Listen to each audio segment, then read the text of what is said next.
buenas tardes. Nos encontramos en Madrid, la capital de España, con motivo de la celebración de FITUR edición 2016. Es una feria internacional de turismo donde se reúnen los participantes que vienen de cada parte del mundo para cambiar sus experiencias y vender los productos turísticos, y también es una plataforma donde se puede hacer negocio. Aquí hemos encontrado a algunos participantes que han venido de África, de países africanos, que nos vamos a encontrar. Good morning, dear viewers. We here at the FITUR in Madrid, the capital city of Spain. And this is the 36th edition of this big event that brings on board all the professionals from the tourism industry. We're here to meet the delegation that came from Morocco to promote the tourism. And here in our studio, Mr. Mohamed Sofi. Right. What made you come to this event?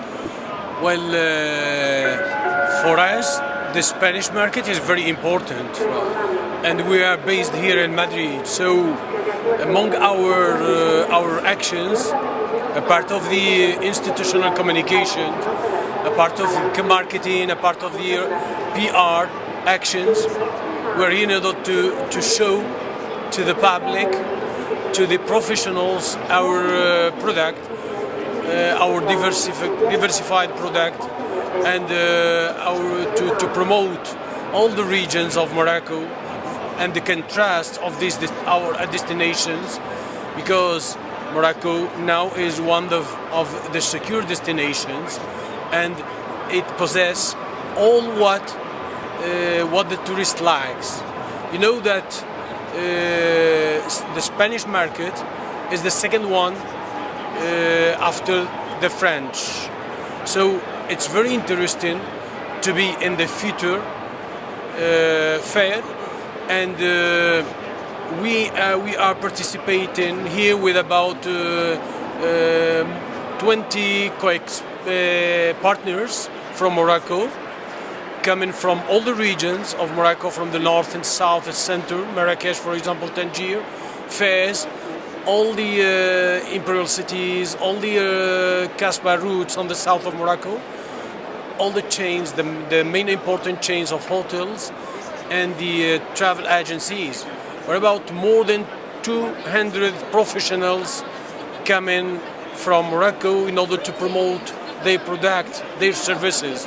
So, from Morocco, we have a very important delegation participating in this event.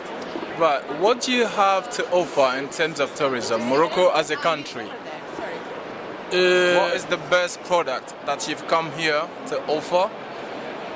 So, Morocco is known as a cultural destination for all over the world, but Morocco not only has the cultural aspect of tourism, but he has also the leisures. For example, the luxuries leisures like golf.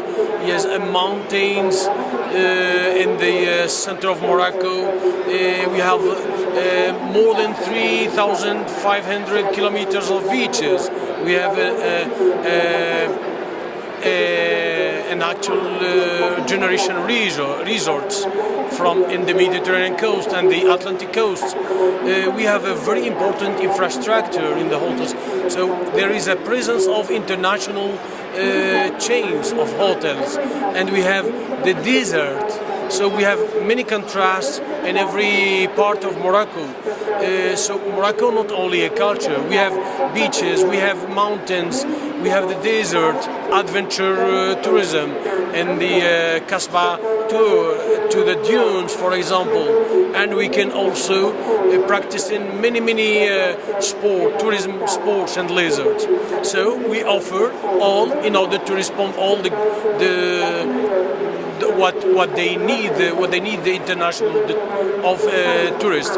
And we have recently been classified as top 5, top 10 destinations all over the world. For example, from Lonely Planet, from Advisor, from many institutions. Now, you've mentioned security earlier on. How secure is Morocco today? Well, Morocco, according to the recent publications, they said that Morocco is the only secure destination in Africa, and we are near, so we have to care of the tourists, and because our tourism activity is a very important industry in the national economy. So we must care it, and that's why the Moroccan are the tourists are welcome in Morocco. So we have a very important level of security in Morocco. Right. If you have a message to convey to the viewers, the potential tourists or the returning tourists, what would that message be? So we invite all the visitors to Morocco, all the public, all the tourists to visit Morocco, our destination, in order to discover the charms of Morocco, and to share the experience in order to discover all the mix of culture, Oriental and Occidental. So we invite them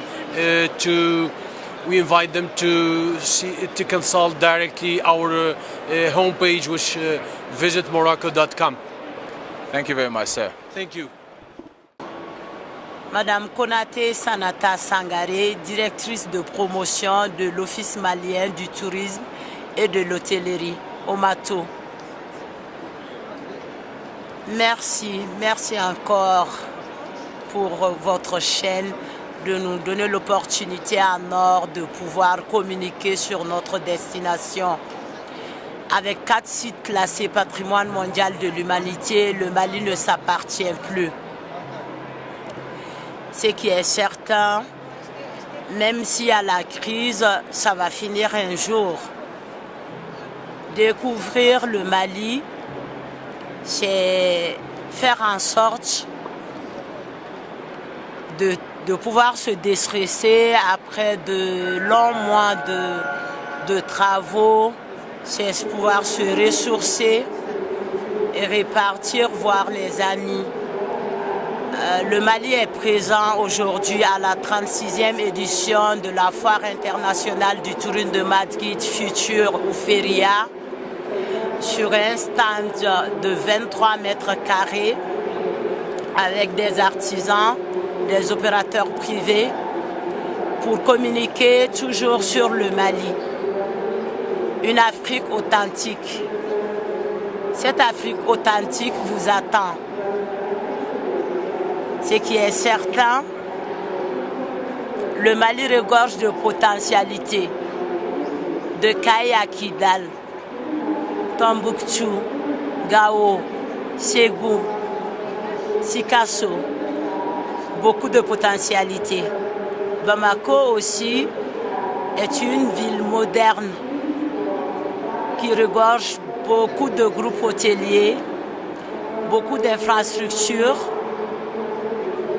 Et le Mali vous invite à découvrir ce pays de l'Afrique de l'Ouest. Le Mali reste visitable. Le Mali reste debout. Le Mali restera debout. Venez redécouvrir le Mali, l'Afrique authentique. Revenez et revenez découvrir le festival sur le Niger de Ségou qui se déroule au mois de février chaque année, la première semaine du mois de février, pendant 5 jours. D'autres festivals suivent. Le festival de Kaye qui se déroule la deuxième semaine du mois de mars. Beaucoup d'autres festivals jonchent la République du Mali. Séléngué aussi a un festival qui se déroule la première semaine du mois de mai. Le Mali, c'est encore cette Afrique authentique. une terre d'accueil. Le Mali ne se raconte pas, le Mali se vit. Le Mali, c'est cette Afrique, c'est l'Afrique authentique où l'hospitalité légendaire est remarquée et remarquable. Venez découvrir cette destination qui émerveille tout visiteur.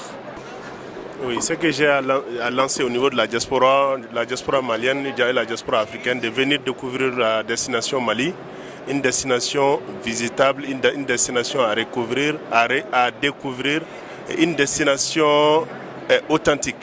Le Mali est un pays de culture, de l'accueil chaleureux, de Djatikia. Donc venez visiter, venez découvrir les fascinantes phases de la République du Mali, le Mali, une Afrique authentique. Je suis M. Palanfo Serge, directeur général de l'Office national du tourisme burkinabé. Nous sommes présents au FITOU 2016 pour présenter nos potentialités touristiques, parce que vous n'ignorez pas que le Burkina Faso c'est un pays à plusieurs cultures. Nous avons une panoplie de cultures qui méritent d'être vendues, d'être connues. Et nous avons des sites naturels également qui méritent d'être connus, notamment des parcs nationaux qui peuvent être connus. Nous avons des cascades que nous présentons à l'ensemble de nos futurs visiteurs. Et surtout, nous mettons l'accent sur le côté culturel, parce que nous avons opté de développer un tourisme culturel chez nous. Parce que si nous avons une richesse chez nous, ce sont nos hommes, notre intégrité, notre fierté d'être burkinabé.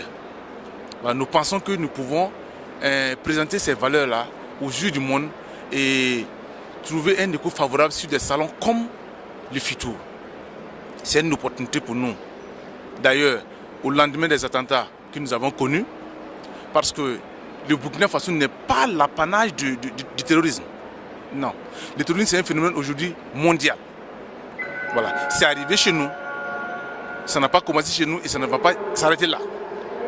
Donc, nous sommes là pour mener une offensive, pour montrer que malgré ces attaques, nous restons debout, fiers et intègres. Donc aujourd'hui, notre mission ici, c'est de faire comprendre aux yeux de nos visiteurs que le Burkina Faso, c'est un pays, malgré tout ce qui s'est passé, c'est un pays encore visitable, encore vivable. Voilà. Donc nous comptons vraiment sur la compréhension de nos visiteurs, qu'ils intègrent à l'image du peuple burkinabé, qui pense que malgré ces attaques, nous devons continuer à vivre. Nous osons penser que notre pays mérite d'être encore visité. Voilà. Que les gens ne pensent pas que c'est l'insécurité partout. Non. Voilà, ce n'est pas ça. Ce n'est pas une guerre ouverte, non. C'est un problème terroriste qui est là, enfoui partout à travers le monde, mais que nous devons pouvoir maîtriser. Voilà. Malgré cela, continuer en tout cas nos activités touristiques. Et nous osons espérer que les gens viendront chez nous. On a des festivals, comme le FESPACO. On a la Semaine nationale de la culture, très grandes manifestations quand même qui pourront, autour desquelles nous allons renforcer suffisamment la sécurité pour permettre à nos visiteurs, en tout cas d'être suffisamment en sécurité chez nous et de partir chez eux toujours en sécurité. Alors, chers téléspectateurs, si vous nous prenez en marche, sachez que nous émettons depuis Madrid sur le site de FITOU, qui est un événement international qui réunit tous les grands professionnels du monde touristique, de l'industrie du tourisme. Je vous l'ai dit, nous avons visité des sites des pays africains qui participent cette année à la 36e édition. Et là, nous sommes en plein cœur en Tunisie. Avec vous, nous allons échanger avec celui-là même qui est en charge de tout ce qui est aspect promotionnel basé ici en Espagne, qui représente le pays ici en Espagne et aussi pour le Portugal. Bonjour monsieur. Oui, bonjour. Comment allez-vous? Très bien, oui. Alors, vous avez décidé de participer à ce salon. Quelle idée vous a animé? Quels sont les objectifs que vous souhaiteriez atteindre en venant ici? En fait, ce n'est pas notre première participation. Ça fait plus que 36 ans qu'on participe au Salon Fitur. Donc, c'est une décision stratégique, ou bien c'est une orientation stratégique plutôt. Parce que Fitur, il représente la deuxième rencontre mondiale du tourisme. Donc, notre présence ici, elle est incontournable. En fait, la Tunisie, elle a passé par des moments très difficiles. Et le peuple tunisien a été couronné par le prix Nobel de la paix en 2015. Ceci nous a poussé, durant ce salon, de promouvoir une Tunisie terre de paix. D'habitude, généralement, c'est un salon de tourisme. Notre vision pour cette année, on l'a un peu changé. On est en train de promouvoir une Tunisie de paix, une Tunisie qui possède des atouts touristiques, ça c'est évident, mais à côté de ça, il y a d'autres choses qu'on doit les promouvoir, telles que, comme je vous ai dit, le comportement du Tunisien vis-à-vis du monde et la perception de la Tunisie dans le monde entier. Alors c'est déjà un très bel élément que vous avez comme acquis, parce que quand on parle de tourisme, c'est surtout la stabilité politique, la paix qui règne dans l'environnement dans lequel le touriste est invité à venir visiter, à cohabiter avec les habitants. Vous avez cet élément, mais au-delà de l'aspect paix, quelles sont les autres potentialités que vous voulez vendre au monde? En fait, la Tunisie, nous sommes ici pour promouvoir la Tunisie sur le marché espagnol, principalement.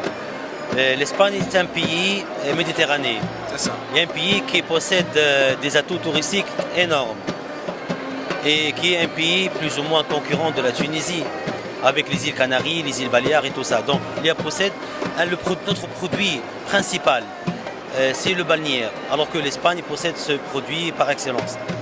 L'Espagnol, il vient en Tunisie, il cherche le désert et l'aventure. C'est un produit unique qu'on ne trouve pas en Espagne ni en Europe, d'accord? Donc on met toujours l'action dans notre politique de promotion sur le marché espagnol par la promotion du produit désert et aventure. Voilà. Alors vous avez déjà la paix, vous avez un grand potentiel à promouvoir, voilà, qui va donc attirer tout un monde fou vers chez vous. Aujourd'hui, votre ambition, c'est de gagner le marché européen, oui, et en particulier le marché espagnol. Voilà. Quelles sont les difficultés que vous rencontrez sur la voie de la réalisation de votre vision?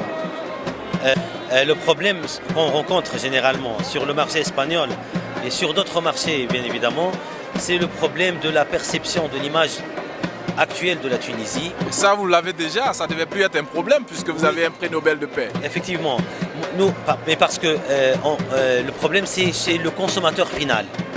Après ce qui s'est passé en Tunisie, la révolution, tout ça, le client ou bien le touriste, il aime bien venir en Tunisie. Mais il y a toujours cette psychose, vous voyez, qui n'est pas vraiment totalement détruite. Voilà, qui est en train d'essayer de regagner la confiance du consommateur final. Sachant que les tours opérateurs espagnols, ils sont toujours, et portugais évidemment, parce qu'ils sont venus ici nous voir, ils aiment beaucoup la destination.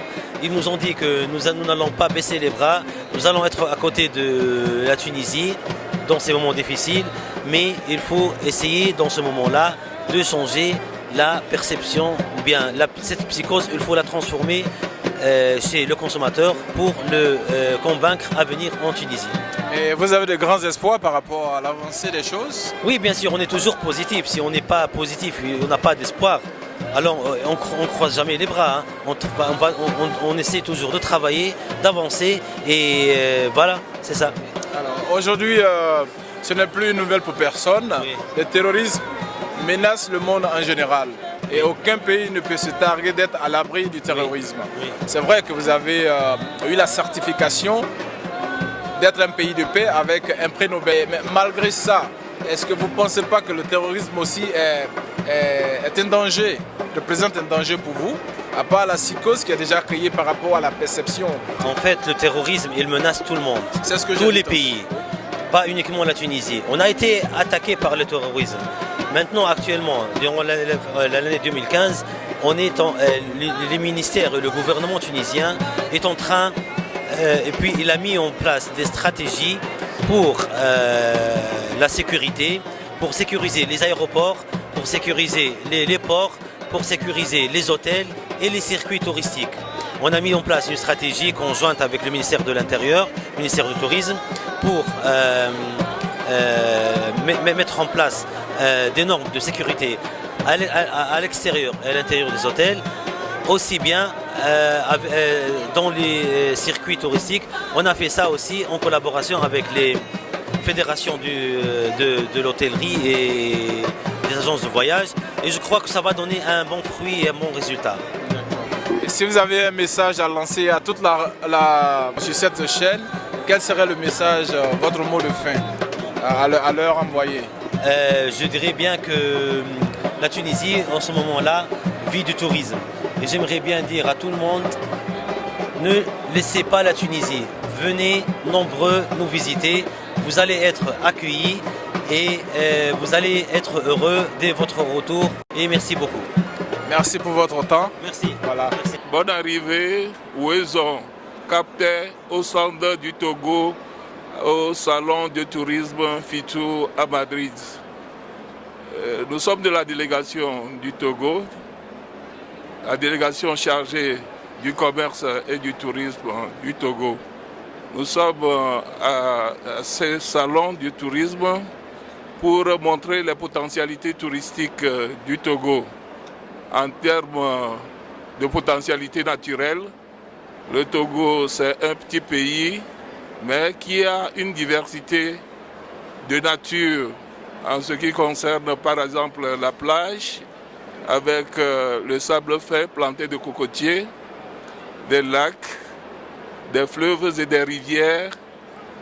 Et en matière de faune, nous avons un petit parc qui n'est pas très grand, mais qui est pourvu d'animaux, notamment des buffles, des gnous et des zèbres.